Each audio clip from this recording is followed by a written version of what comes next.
I'm sure you've heard of the supply shock right now. We've been hearing a lot about it. One thing I really study in this area is the stories about Bitcoin right now, because we know that Bitcoin is a scarce asset. This may be very clear. Everyone has always reminded us of this, especially Bitcoin Max is one thing I want everyone to understand what. There's definitely something going on in this area. It's not happening all at once, but it's slowly becoming real. What is that? Well, I'll answer that in a moment. But first, I have to say welcome to the channel, everyone.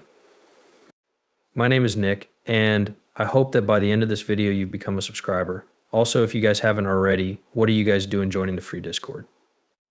Joining that Discord, which is almost 10,000 members, you guys won't regret it. It's one of the best crypto discussions going, so do it, you might not regret it. Now let's answer the question, what are we starting to see with crypto? We're starting to see a big shift away from speculation, hype, and all that other nonsense and toward legitimization and even use of this technology. I saw this post and people who say that demand shocks in 2025 will cause the price of Bitcoin to rise are seeing them, but we also got this one, which was Bitcoin demand shocks. Stable coin coming and more hodlers digest. The dates were December 8th through December 14th. This is now JP Morgan raising price targets on Bitcoin mining stocks. We also saw that the New York government clearly let Ripple's ROUSD stable coin work. And then we saw Bitwise. I guess 2525 is the year for crypto IPO crack and circle to go public. It looks like we're getting close to that point. And there's a huge push on crypto right now. I mean, everyone is looking at crypto right now because we're in the middle of a bull run. So if we're thinking about this, all the big players are out and about talking about crypto and how it's going to cross the supply shocks. All of this crazy talk about Bitcoin is going to $1 million. One thing I'm really interested in is the institutional side of things. For example, I use Pantera as an example of a company that has invested in digital property and blockchain businesses since 2013. This is something that hasn't been looked into much in this space, but it needs to be. Pantera is the main institutional investor in these businesses. I think this will be a very big part of the future as well. I think that as we look at crypto and blockchain technology, it's only going to become a much bigger part of the traditional economic world. I mean, we already have BlackRock, Fidelity, and many of the Wall Street giants here, and I think it's only going to get bigger and bigger. Bigger and better, we look at Pantera Capital almost all the way back to 2003 when they first found it. They quickly changed into a blockchain-based player. Like we can see the history of blockchain on the left, but the history of Pantera should be on the right. 2009, the first Bitcoin block, which is known as the Genesis block. Pantera Bitcoin Fund opens its first Bitcoin fund in the US in 2013. That same year, they also opened the Pantera Venture Fund, which was the first blockchain-based best project fund. 2014, you could look at the whole past of this, but why am I? Why am I talking about Pantera?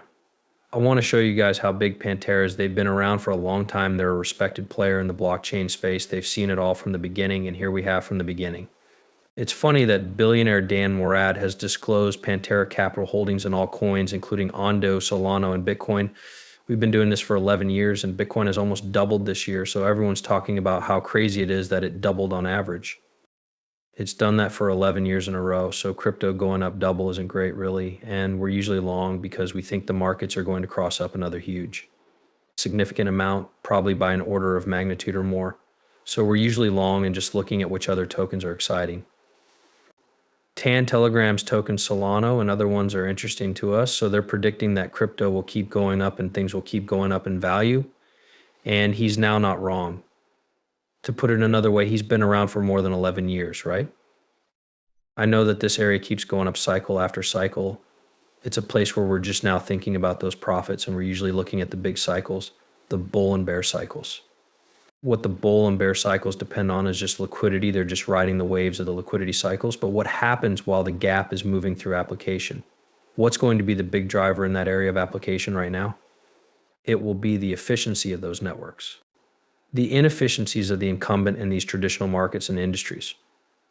Now, one reason I do believe Dan is so bullish is because of what's happening in the US. For example, we saw on CNBC that XRP is the biggest winner of the Trump trade, but there are a lot of different ways it can go, stuck behind a paywall. But Cowboy Crypto took some of the shine off of this by saying that this is a quote from a CNBC story in which Galaxy Digital calls XRP a blast from the beyond. Interestingly, Galaxy Digital said the day before today that they only used ex-JP Morgan Direct. Tony Packett is the CFO.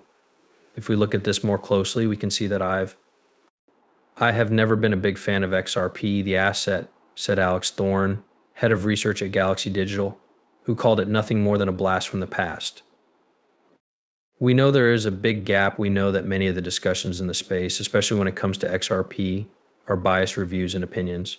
I bring this up because, yeah, XRP has been one of the most important. Why is that, and why is Dan so bullish on the space going forward?